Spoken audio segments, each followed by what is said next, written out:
everybody. Welcome back to another session of Relationship Wednesday. We are in the conversation about working between rules and standards versus what we really want, and knowing how to navigate that. Because I'm coming to find like a lot of people are struggling with that and how to really find the right relationships in their life. And so we just, having with my guy here, Mike, we're just talking through this just to give you stuff to think about and just different perspectives on how to maybe look at things, and maybe you can reassess how you are assessing your relationships so that way you can feel more confident and more comfortable in the selections you make. Cause I feel like this, we could probably talk on the next 2 months based on the time that we have because of the content. Because I think that dealing with stuff where people in relationships but they just don't want to marry. Like what's that all about? Why do we have to act like we're committed but we're not committed? Why do we have to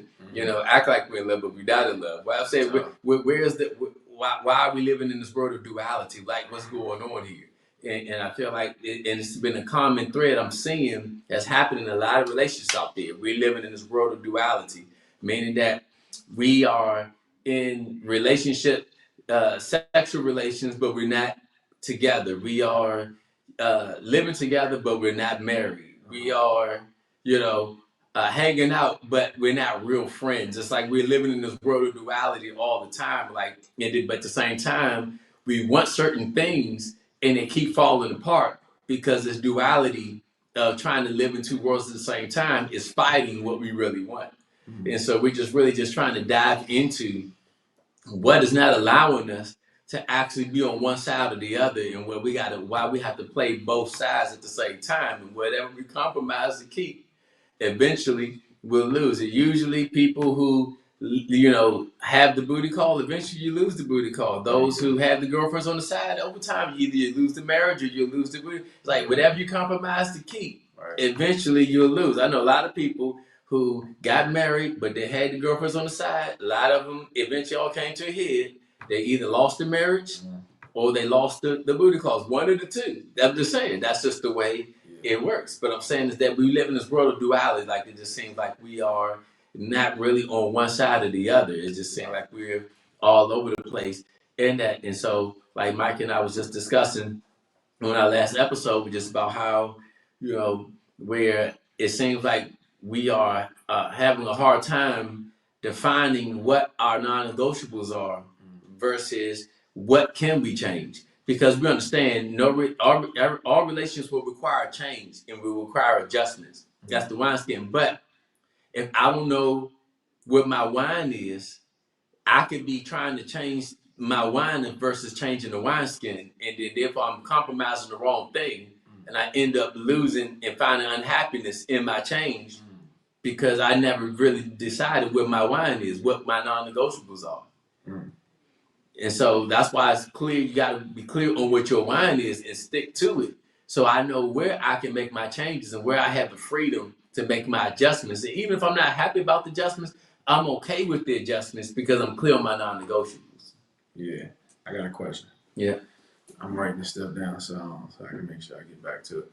So now I'm talking about me, right? Okay. Early on, so I'm going to go to the part where you find your person. Then we're going to talk about person. I got a lot I want to talk about. That's true.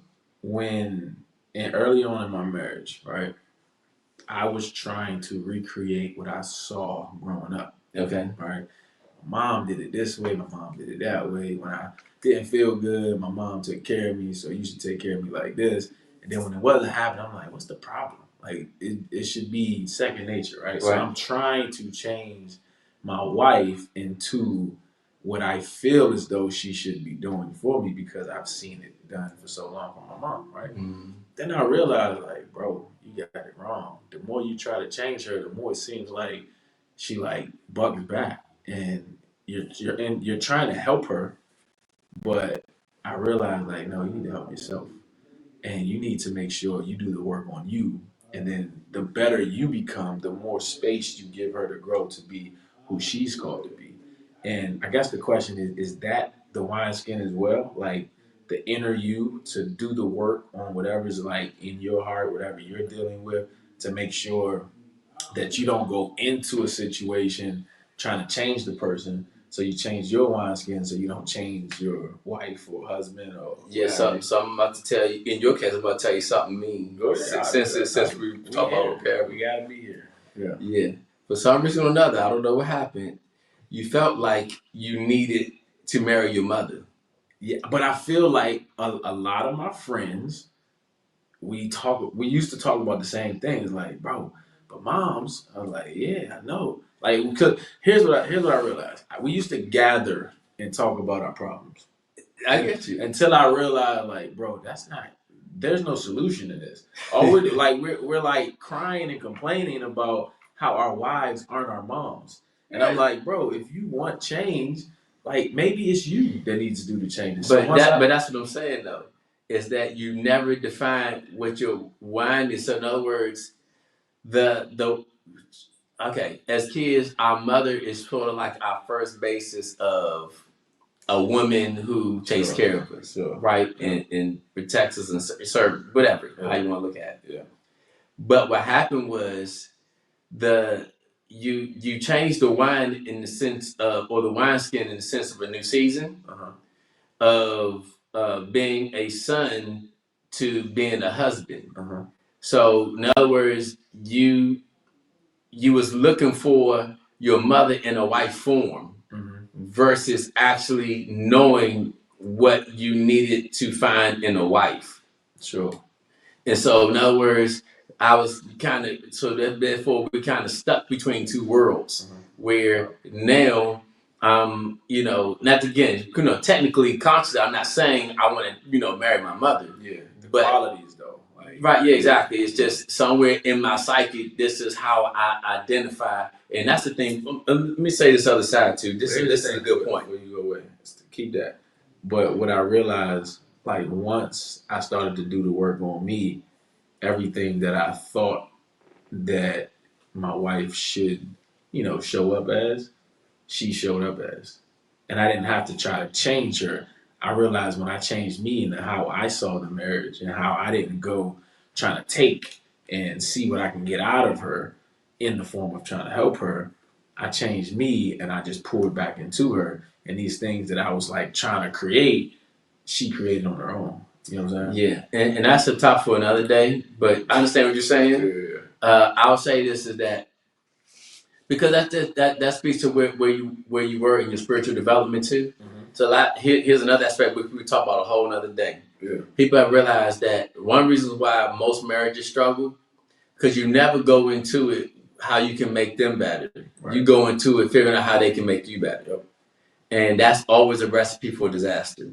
Because you never go into it to be served. You go into it to serve. Yeah. So that's the premise of why you marry in the first place. It's like there's something about you where I want to serve you, but I don't want to. See, okay, when we say serve me, that means I have to make you be this person to love me the way I want to be loved. So in other words, that's how we think about it. So now to be served, not to serve. And so what else I realized? I realized that I wasn't completely convinced, and this is crazy to even think about, but I wasn't completely convinced that God loved me and all of me. And that's what I mean by the whole spiritual development. And I'm looking for her to fill the voids of what I'm missing, right? But once I figured it out, like, oh no, you gotta be whole, bro. Like, you got to be whole before you step into a marriage, because if you're not, you're going to look for that person to make you whole. And if your expectations of them aren't met, then now she doesn't love me. And now I feel a certain way. But if I'm whole and I'm complete when I walk into it and she doesn't meet any expectations, or I don't have those, how I see her or myself doesn't change. I'm still whole and I can still pour into her because my value doesn't come from what my wife does for me. Right. So I'm gonna say this, just to two things to go back to my initial thought and what you're saying. Yeah. So I know what you're saying is right. So I want to make sure I don't want to come off like being too nitpicky here. No, go ahead. But this is something I've learned. Yeah. in the world of personal development, because in other words, when you understand, we life concept we had about spirit, soul, and body. So a lot of times, as long as I identify with being broken or not whole, it's hard to self-correct. Sure. Because I'm seeing myself as broken, Right. Trying to get fixed. Right. Yeah. So what I'm saying is that nobody if you, especially if you're born again, nobody is not whole. What's really going on is I just have philosophies that has to be dealt with to reconnect. It's like setting my mind now on the right thing. Right. So a lot of times the world, I feel like, try to use the terminology to identify with our brokenness that has to be fixed. Where actually there's nothing wrong with me. It's just my thinking has to be realigned with my new situation. Like unlearn and relearn. Yeah, that's all. Because I think, and as long as we identify with our brokenness, it's hard for our mind to catch up. Sure. But versus if I know I'm good, I just got to get my mind to catch up. Yeah. It's easier that way because now my mind is catching it. It's like, that's why I like to say, when you put together a puzzle, you never look at a picture that you don't want trying to put the puzzle together. You look at what you want while you're putting the pieces in your mind, just like those puzzle pieces. So what's the practical things for people to do in order for their mind to catch up? Right. So that's why I want to go back to my initial point. And I just say, just one of the things we need to understand something in relationships. This is something I've learned. I don't never talk to no psychologists or therapists. I don't know. So they probably would say the same thing. But what I found is because somebody makes a great mother, that don't mean they're a great wife. Because they're a great father, that don't mean that they're a great husband. Yeah. So a lot of times, sometimes we associate somebody being a good father as a good wife or a good husband, and then therefore we don't know how to change the wineskin, and we're relating the roles of what I saw as a father into the role of a husband or a wife, and where you saw them in the father and mother role, not in the husband and wife role. You just maybe saw some things, but we don't see everything in the husband and wife role. We just see them. So which means that the first thing I got to realize, what I saw them as a father may not for women, may not translate to what I may see in my husband. So that's the reason why a lot of times they say, oh man, my father was great, this and that, whatever. But then you marry somebody like your father, but who was actually a terrible husband. And then you're like, why I keep finding these bad men? Because your father, who was great in that role as a father, was horrible in the role of a husband.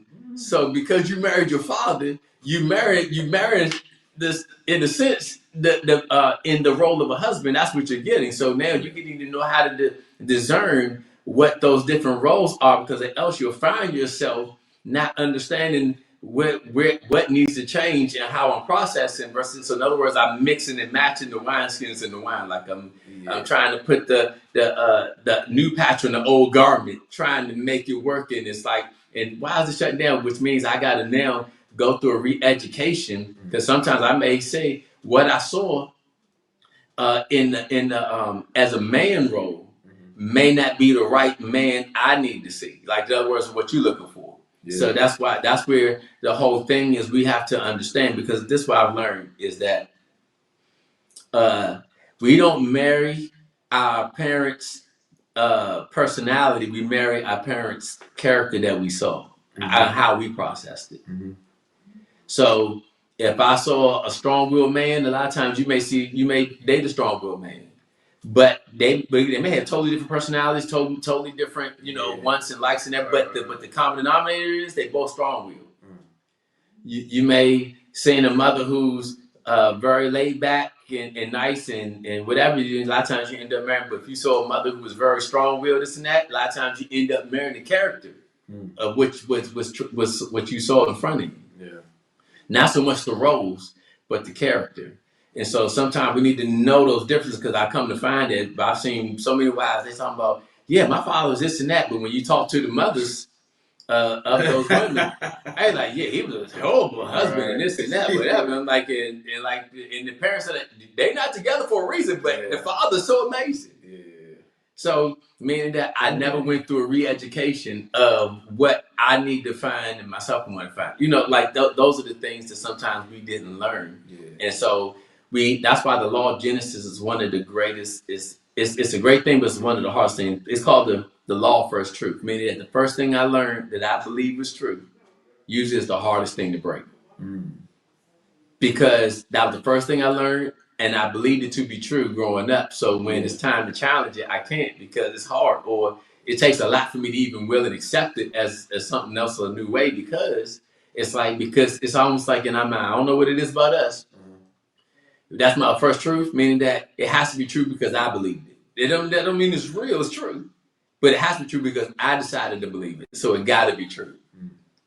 So in other words, all men are like this. Why you say that? Because you believe it. So in other words, because you learned to believe that men are this way, it has to be true because that's what you decided to believe. And I come along saying, well, men ain't like that. Well, in my world, it's like this is what it is. Ain't it crazy how like just those beliefs, right? And how you can really stand on something that you learned for so long, and then you call yourself like a believer, right?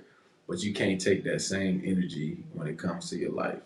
You know what I'm saying? Whether, like for me, it was like life or death. So it's like, now you gonna have to stand that you've already been healed. Just like you stand on the nickname you call yourself Gunny. Just like you stand on you say you being a dog. Like now you got to stand on the word of God.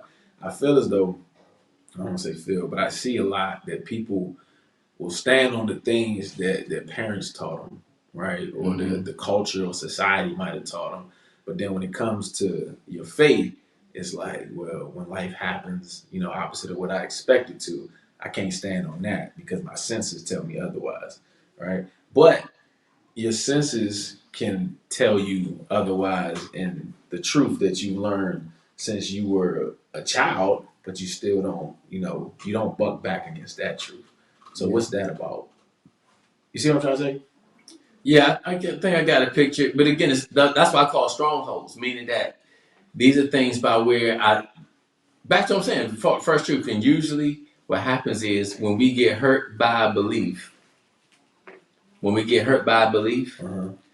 then we make a decision. Either I'm willing to let go of it, or I hold on to it with that thing with bitterness. It's like I make a decision to either change. Yeah. You usually will hold on to a truth until it lets us down, and then once it lets us down, we have a decision to either hold on to it or let it go. And then now the question is, how do you feel in the blanks? See, kids, a lot of times when we get hurt, nobody talks to us about the right way to think about it. So what we'll do is we'll just fill in the blank ourselves on this is how I'm going to process it moving forward. And then because that was my personal conversation I had with myself in that middle of that hurt, this is what I'm going to take in life with me.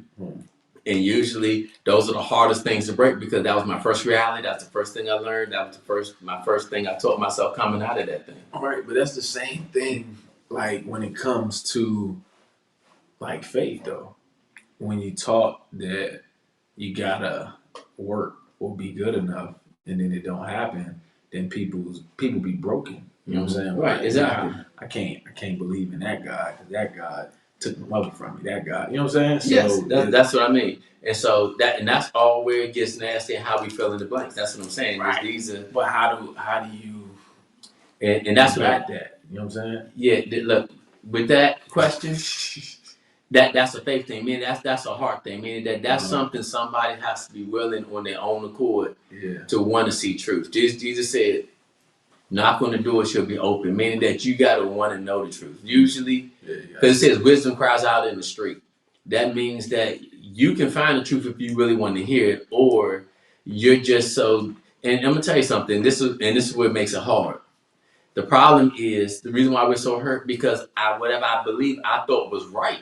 It's like I thought it was so I don't believe it was wrong. So I just felt like I was hurt by doing the right thing. So meaning I have to be open and willing to believe that maybe what I learned wasn't the right way. But if I'm holding on to it and saying no, what I learned was right. And so that's why I have a right to be mad and angry because you know what I'm saying. So I have to have enough humility to say, this and that. So I want to finish off with this and then we'll close it here. That's tough. And say this. Can I say something for you? Go ahead.